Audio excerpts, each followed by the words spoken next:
Committee போறாங்க, சரட்சிங் committee. இந்த சரட்சிங் கமிட்டினா இந்த மாதிரி மாநில அரசுகளுக்கு இந்த ஐடியா இருக்கு, கோர்ட்டுக்கு இந்த ஐடியா இருக்கு, இதை பூரா படிக்கணும் அப்படின்னு சொல்லி அதனால 5 பேர் ஊருக்கு பிடிச்சாடி இருக்காங்க. 5 பேர் வசந்த் சாட்டை அப்படின்னு ஒரு 12 பேர்.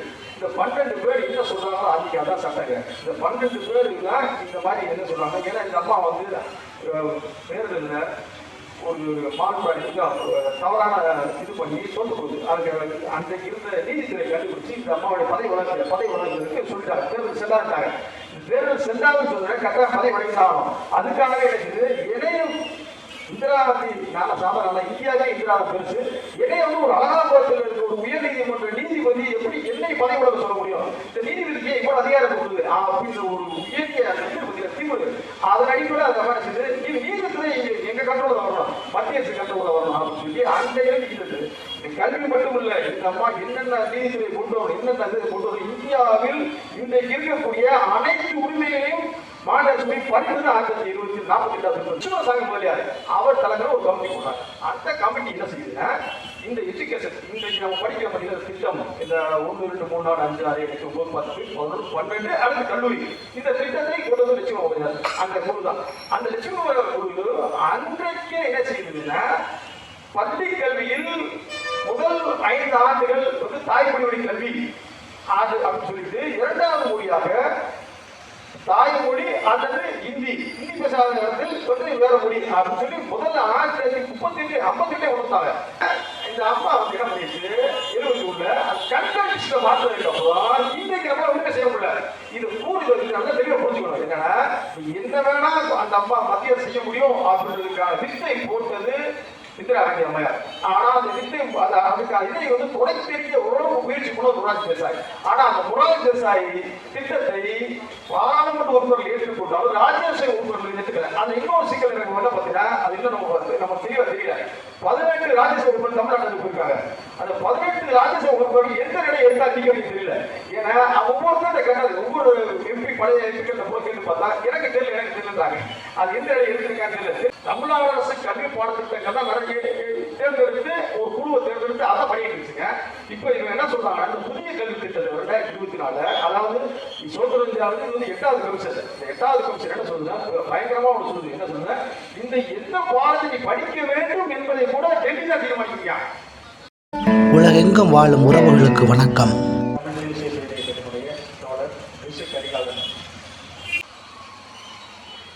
தமிழ் தேசிய இயக்கம் தமிழகம் மத்திய அரசு கல்வித்துறையான புதிய கல்வித்துறையை எடுத்து மக்களிடம் பரப்பை நடத்தி கொண்டிருக்கிறது. இன்று அதற்கான நாளை தேர்ந்தெடுப்பதற்கான காரணம் வந்து 1990ஆம் ஆண்டு தமிழ்நாடு தன்னுரிமை வேண்டும் என்று ஒரு மாநாடு அனைத்து கட்சிகளும் அதில் ஈடுபாடு கொண்ட அனைத்து கட்சிகளையும் ஒன்று திரட்டி ஒரு மாநாடு நடத்தி அந்த மாநாட்டின் மூலமாக தொடர்ச்சியாக அதே கருத்துக்களை வழிநடத்தி சொல்லி எடுத்துக்கொண்டு மக்களிடம் பரப்பு செய்து கொண்டு வருகிறோம். நாம் தேசிய இயக்கம் அதாவது ஒரு தேசிய மொழிக்கு தானே ஆளும் உரிமை வேண்டும் என்று ஒரு முதன்மையான கோட்பாடு. உலகின் மூத்த மொழியான தமிழிடம் தன்னைத்தானே ஆள வேண்டும் என்று ஒரு முதன்மையான கோரிக்கை தான். இந்த கோரிக்கையை இன்று வரை மக்களிடம் கொண்டு செல்ல மிகப்பெரிய சிக்கலாக இருக்கிறது. கொண்டு சேர்க்க வேண்டும். அதனால தான் இந்த நாளை தேர்ந்தெடுத்தோம். சரி, இன்றைய கல்விமொழி புதிய கல்விமொழி அது 2 கூட பார்க்கலாம். என்னன்னா புதிய கல்விமொழியில இந்திய இருக்கிறது 1. 2வது இந்த கல்வி திட்டத்தில் மாநில உரிமையை கொஞ்சம் கூட இல்லாமல் அதை அடிக்கப்பட்டுள்ளது. இந்த கல்வி உரிமையை முதலாக 1926ஆம் ஆண்டு இந்திரா காந்தி அம்மையார் தான் இதை வந்து விசா சட்டம் என்று சொல்லக்கூடிய புதிய சட்டத்தின் அடிப்படையில் 26ஆம் ஆண்டு மாநில பட்டியலில் கல்வி உரிமையை கன்கரண்ட் லிஸ்ட் அதாவது பொது பட்டியலுக்கு கொண்டு சென்றார் 1926ஆம் ஆண்டு. சரி, அப்போது இந்த அதற்கு முன்னால் இருந்த கல்வி அந்த திட்டங்கள்லாம் இருக்கட்டும். இப்ப அடுத்து என்ன செய்யுதுங்க, மொரார்ஜி தேசாய் வந்தோடனே 1978ஆம் ஆண்டு இந்த அம்மா கொண்டு வந்தது 42வது திருத்தம். 42வது திருத்தத்தின் அடிப்படையில இந்த உரிமையில கூட இந்த அம்மா எடுத்து மத்திய அரசு கொண்டு போயிட்டாங்க. இது ஏகப்பட்ட உரிமையில கொண்டு போயிடுச்சு. சரி, மொரார்ஜி தேசாய் ஒரு ஜனநாயகவாதி. அப்புறம் 44வது சட்ட திருத்தத்தின் அடிப்படையில இந்த மாதிரி இந்திரா காந்தி அம்மையார் படித்த கல்வி உரிமை மட்டுமல்ல, நீதித்துறை, வணிகம், அப்புறம் கல்வி தொடர்பான எல்லா தொடர்பான இதை அவர் என்ன செய்யறாரு, திருப்பி வீட்டுருவாக்கம் பண்ணுவோம், திருப்பி எந்த பழைய ஸ்டேட்டஸ் கோ பழைய நம்ம மாற்றுவோம் அப்படின்னு சொல்லி ஒரு தீர்மானம் போடுறாங்க. 1928 கொண்டு வந்த 44 அமெண்ட்மெண்ட், 44 திருத்தம். இந்த திருத்தத்தின் அடிப்படையில் பாராளுமன்றத்தில் அந்த சட்டம் இருக்கிறது. அதாவது மாநில மொழிகளுக்கு இதை கொண்டு போகலாம் என்ற அந்த மொராஜி தேசாய் கொண்டு வந்த சட்டம் நிறைவேறியது. ஆனால் ராஜ்யசபாவில் இந்த அந்த கூட்டணிக்கு பெரும்பான்மையினால் ராஜ்யசபாவில் தோற்கடிக்கப்பட்டது. அன்றைய இதற்கான முயற்சி எடுத்தோம். சரி, அந்த மொராஜி தேசாய் 1928க்கு பிறகு எடுத்த முயற்சிக்கு பிறகு 2025 வரை இங்கு மத்தியில் அமைச்சர்கள் பங்கெடுத்த எந்த கட்சியும் அதுக்கான இதை எடுக்கவே இல்லை. கொஞ்சம் கூட ஒரு சின்ன பொறுப்பு கூட எடுத்துக்கல. அதுல தவறுதான் இன்னைக்கு வரைக்கும் நம்ம போயிட்டே இருக்கு. கல்வியில பாத்தீங்கன்னா இன்னைக்கு வரைக்கும் போயிட்டே இருக்கு. 1928 இந்த அம்மா என்ன பண்ணுதுன்னா, கல்வி மட்டும் எடுக்கல, சரண் சிங் அப்படின்னு சொல்லி ஒரு அவருடைய துதிப்பாடி ஒன்று இருக்காங்க. அவர் துதிப்பாடி வச்சு ஒரு கமிட்டி போறாங்க, சரண் சிங் கமிட்டி. சரண் சிங் கமிட்டி தான் இந்த மாதிரி மாநில அரசுகளுக்கு இந்த ஐடியா இருக்கு, கோர்ட்டுக்கு இந்த ஐடியா இருக்கு, இதை பூரா படிக்கணும் அப்படின்னு சொல்லி அதெல்லாம் 5 பேர் ஊழல் பிடிச்சாடி இருக்காங்க. 5 பேர் வசந்த் சாட்டே அப்படின்னு ஒரு 12 பேர்.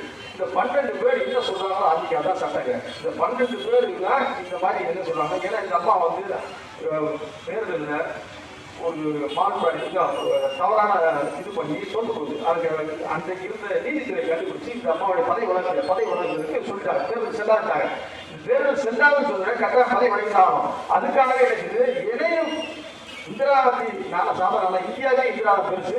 என்னைய ஒரு அலகாபாத்தில் இருக்க ஒரு உயர் நீதிமன்ற நீதிபதி எப்படி என்னை பதவி விலக சொல்ல முடியும்? இந்த நீதிபதிக்கு இவ்வளவு அதிகாரம் கொடுக்குது அப்படின்ற ஒரு உயரிய தீர்வு.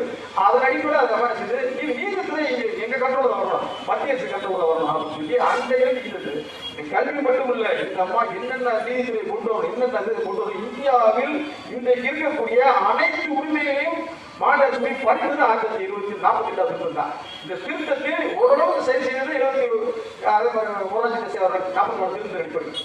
இப்படி போயிட்டே இருக்கப்ப இந்த கல்வி குறித்து இதுக்கு வருவோம். என்ன நம்ம மொழி பிரச்சனை பார்த்தீங்கன்னா 2 விஷயங்க.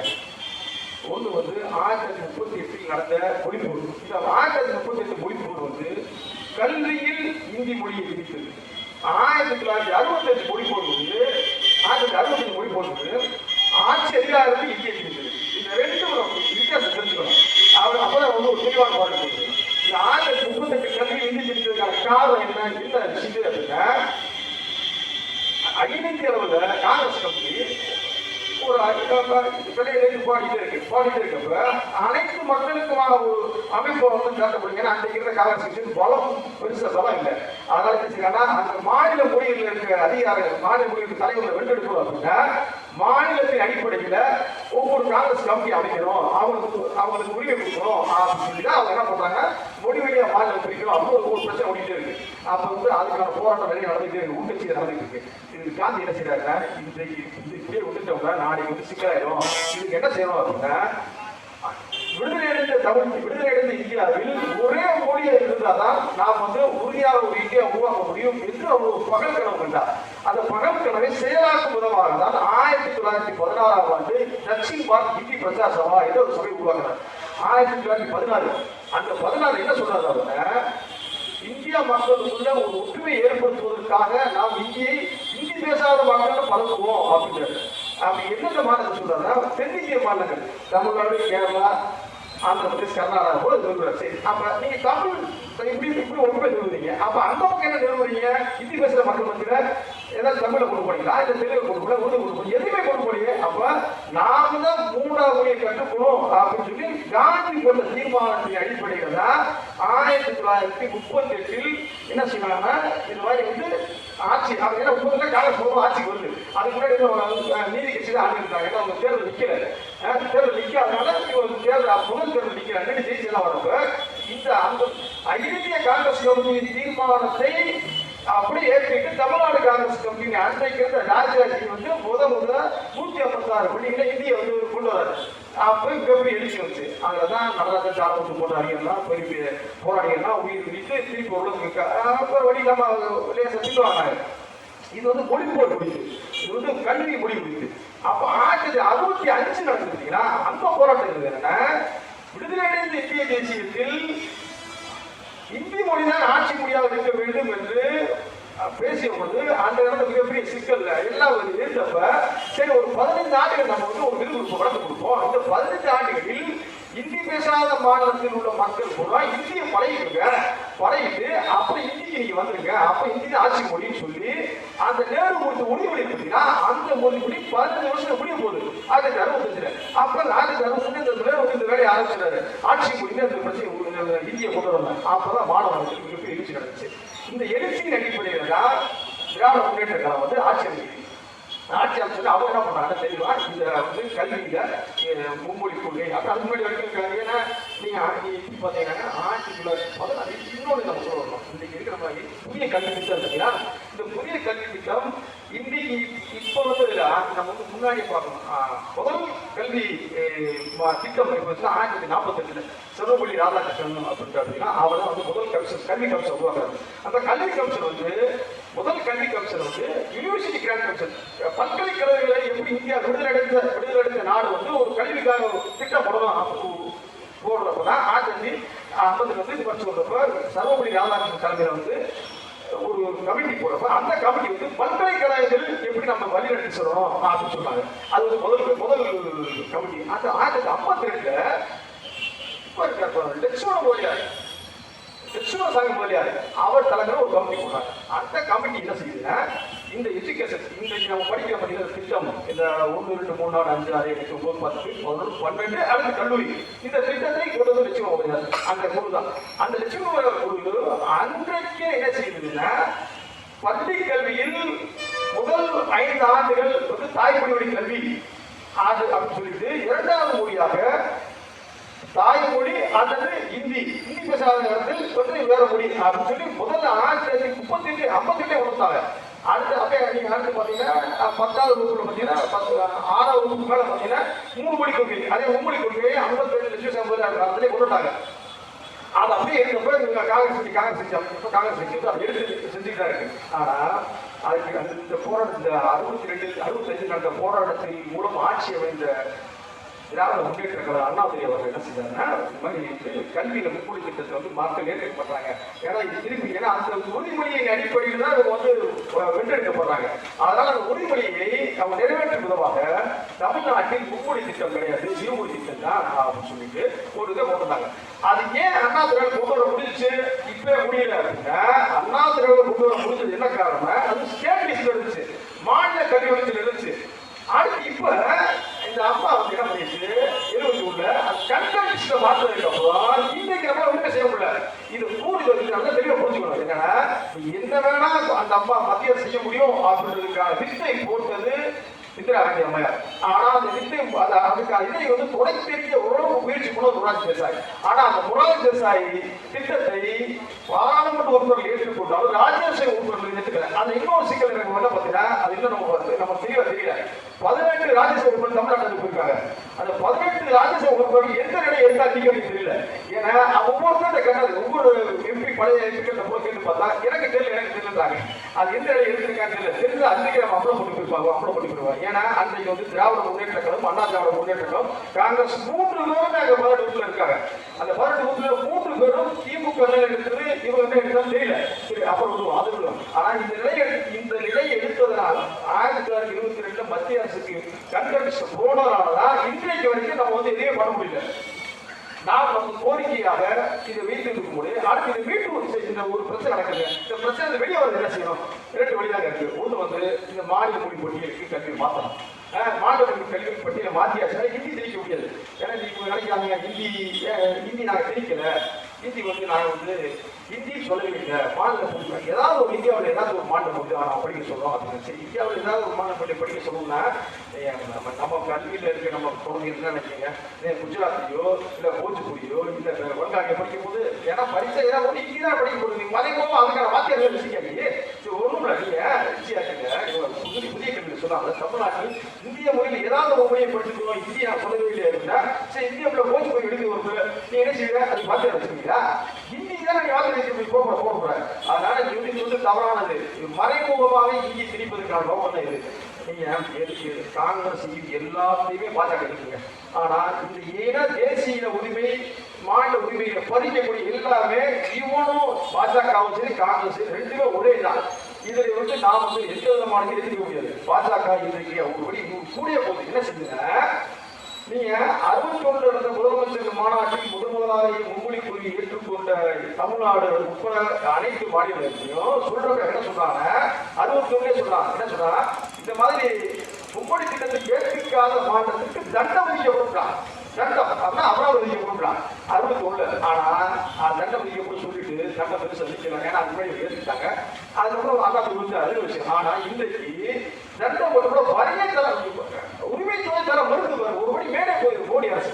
என்னன்னா நீங்க இந்த கல்விக் கொள்கையை ஏற்றுக்கொள்ள என்றால் உங்களுக்கான உரிமைத்துறை நாங்கள் மறுப்போம் அப்படின்னா இந்த உரிமைத்துறை மறுப்பதும் அப்படின்னு உங்களுக்கு என்ன அதிகாரம் இருக்கு? சரி நீங்க என்ன கேட்கிறேன், இந்த உரிமையை மறுப்போம் எந்த சட்டத்தை அடிப்படை சொல்றீங்க? இந்திய பாராளுமன்றத்துல அரசு அமைப்பு சட்டத்துல எந்த அடிப்படையில் எந்த சட்டம் அடிப்படையில் சொல்றீங்க?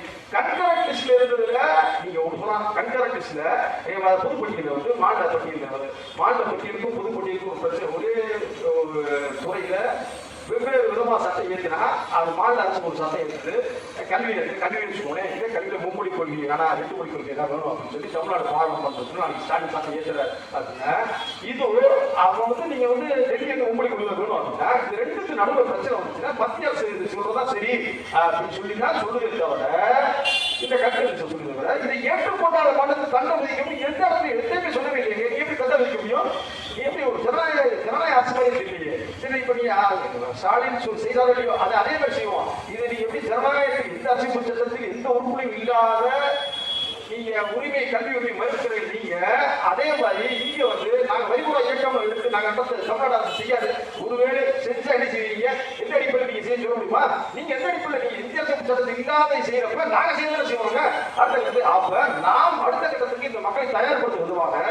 என்ன செய்யணும்னா நீங்க வந்து இந்த உரிமை தொகை தரல அப்படின்னா நாங்க உரிமை தொகை தர உங்கள்கிட்ட நீங்க வந்து எங்களுக்கு வரி செலுத்த முடியாது அப்படின்னு கொண்டு போங்க. இப்படி வச்சுக்கோங்க. இந்த வீட்டுக்கு 2 வழி இருக்கு. ஒன்று மாநில அரசு வந்து கல்விப்பட்டியல் கொண்டு வரும். 2வது என்ன 326 சட்டம். அது 326 சட்டம் ஒரு சிறப்பு சட்டங்க. இந்த சிறப்பு சட்டம் என்ன செஞ்சீங்கன்னா இந்த மத்திய அரசு மாநில அரசு பிரச்சனைகள் இதெல்லாம் தள்ளி விட்டு இந்தியாவில் இருக்கக்கூடிய ஒரு குறிப்பிட்ட பகுதி மக்களுக்கு அந்த மாநில அரசு அதாவது அந்த தேர்ந்தெடுக்கப்பட்ட பகுதியில் உள்ள மக்களே அதுக்கான சட்ட வரையை தேர்ந்தெடுக்கலாம் அப்படின்னு ஒரு சிறப்பு சட்டம் இருக்கு. 320 ஒரு பிரிவு இருக்குங்க இந்திய அரசுல. அந்த 320 பிரிவை வந்து பயன்படுத்துறதுக்கு நாம் மக்களை பயிற்சி பண்ணோம். நீங்க நம்ம தமிழ்நாடு விடுதலை கேட்கறதுல பயப்பட வேண்டிய அவசியம் இல்லை. நாங்கள் அதெல்லாம் தனியாக கேட்டுக்கிறோம். 320 சொல்லு 320 கூட 320 ABCDG H வரைக்கும் இருக்குல்ல. அடுத்த எங்களுக்கு அச்சுப்பாடு ஒன்று போடு. இதை போட்டுட்டு கல்வியில் தமிழ்நாடு அரசு 321 பிரிவு வாங்கிடுச்சு அப்படின்னா நீட் எழுத வேண்டிய தேவையில்லை. இதே மாதிரி NCERT இந்த பரிசு எதுவுமே தேவையில்லை. தமிழ்நாட்டில் நாங்களே இதை ஏற்றுக்கிறாங்க. தமிழ்நாட்டின் கல்வி உரிமை யாருமே மறுக்க முடியாது. இது ரெண்டையும் நம்ம அடுத்த கட்டத்தில் கொண்டு போனாதான் நம்ம அடுத்த பிரச்சனையை தீர்வு பண்ண முடியும்.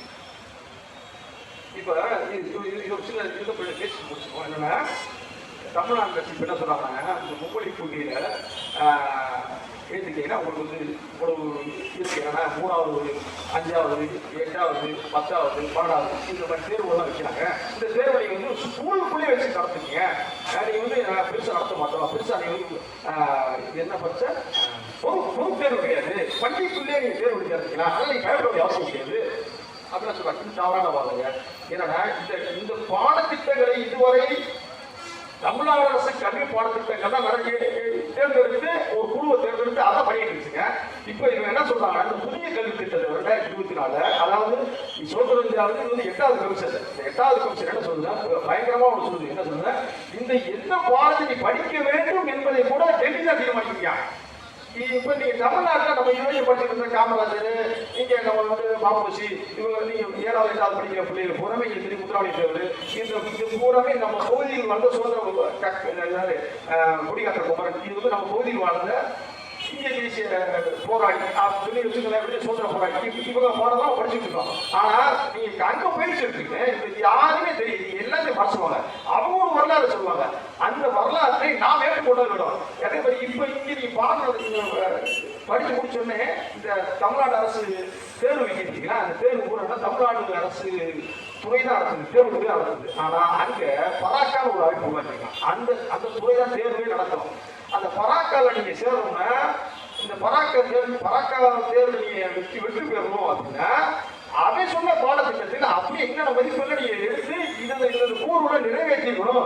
ஒவ்வொரு திட்டத்தில் இந்த ஐசி இதுல வந்து ரொம்ப கடுமையான படிப்பாங்க, இந்த அக்கௌண்ட்ஸ்ல ஐசிடபிள்யூ சிஏலாம். இது வந்து என்னன்னா இந்த இதுல கிட்டீரியா இருந்தாதான் நீங்க 10 பாடம் இருக்குங்க, 10 பாடம் நீங்க 5 பாடம் பாஸ் ஆகிட்டே மிச்சம் 5 பாடம்னா நீங்க தோற்ற பாடத்தை மட்டும் தான் எழுதுவோம். ஆனா அங்க அப்படி கிடையாது, 10 எழுதி 5 தோற்றாலும் திருப்பி எழுதுவோம், 10 எழுதிவாங்க.